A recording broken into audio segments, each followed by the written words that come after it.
Welcome to Computer Science class. Chapter 2 Concepts of Object-Oriented Programming.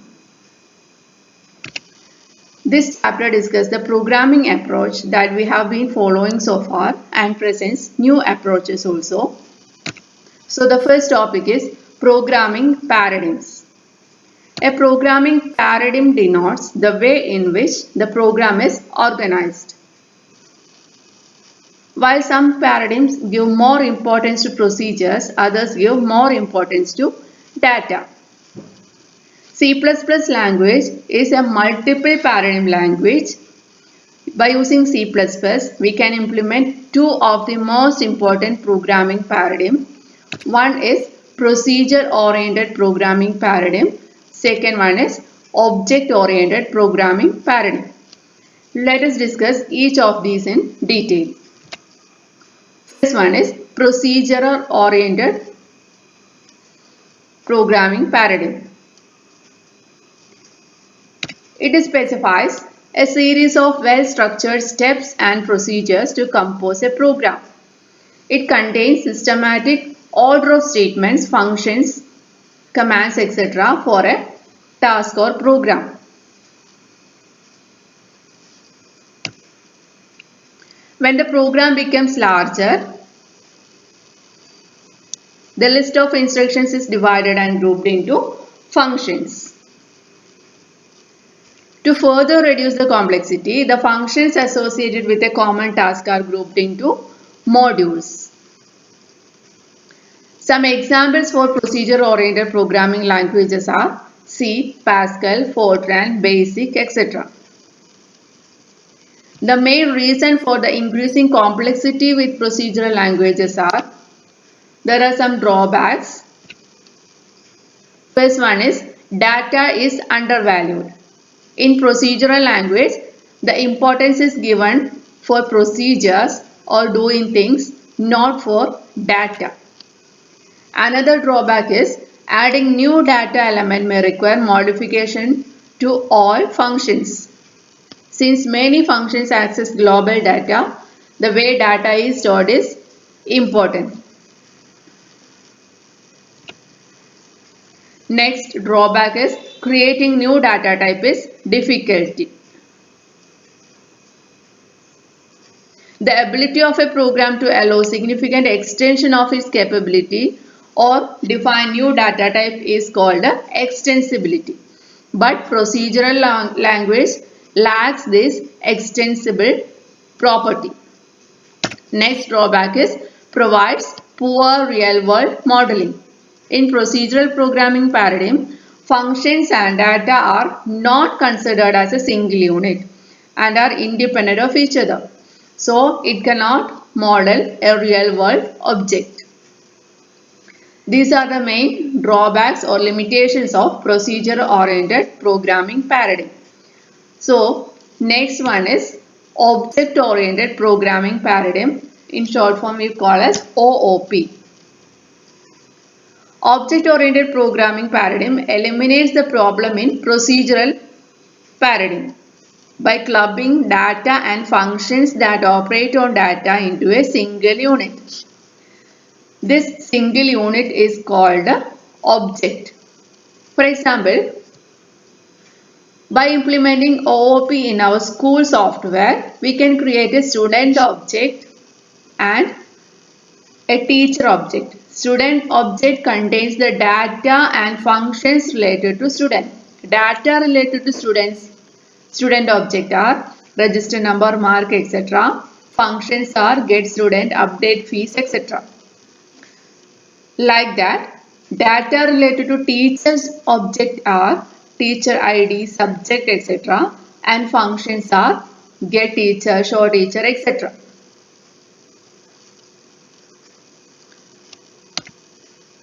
Next, advantage of using OOP. First point is OOP provides a clear modular structure for programs. Next, it is good for defining abstract data types. That is, we can define new data types by using object-oriented programming paradigm. Next, implementation details are hidden from other modules and have a clearly defined interface. Next point, it is easy to maintain and modify the existing code as new objects can be created without disturbing the existing ones. Next point, it can be used to implement real-life scenarios or it can model real-life objects. Last point, it can define new data type as well as new operations for operators. So all these are advantages of object-oriented programming paradigm. Next main topic is basic concepts of OOP.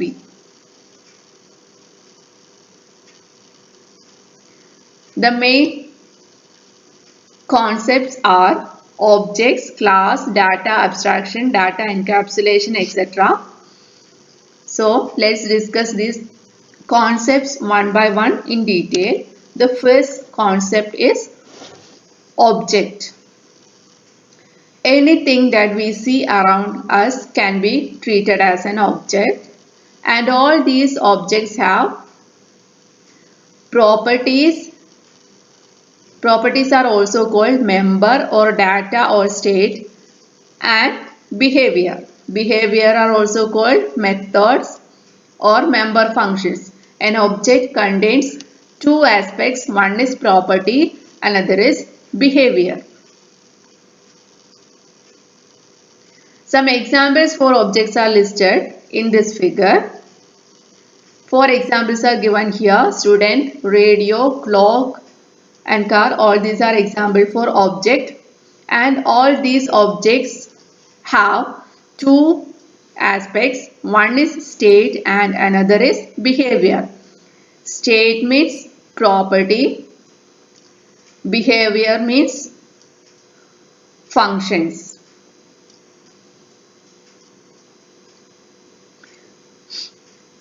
An object is obtained by combining data and functions acting upon the data into a single unit. Next, second important concept in OOP is class. An object is defined through its class, which determines everything about an object. We can say that a class is a prototype or blueprint that defines the specification common to all objects of a particular type.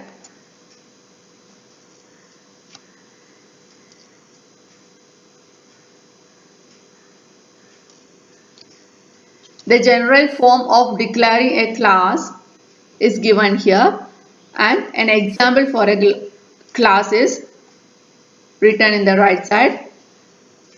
The general form is, first we should use the class keyword, next class name, then data and functions are listed inside this opening and closing double bracket. Data or variable are declared here and functions are declared here. We are using private and public access specifiers to give specific access to data and functions. These functions are called member functions and variables are called data members. An example for class is given here. Class name is cube and two variables are declared as private, height and color, and a function is written here, get cube.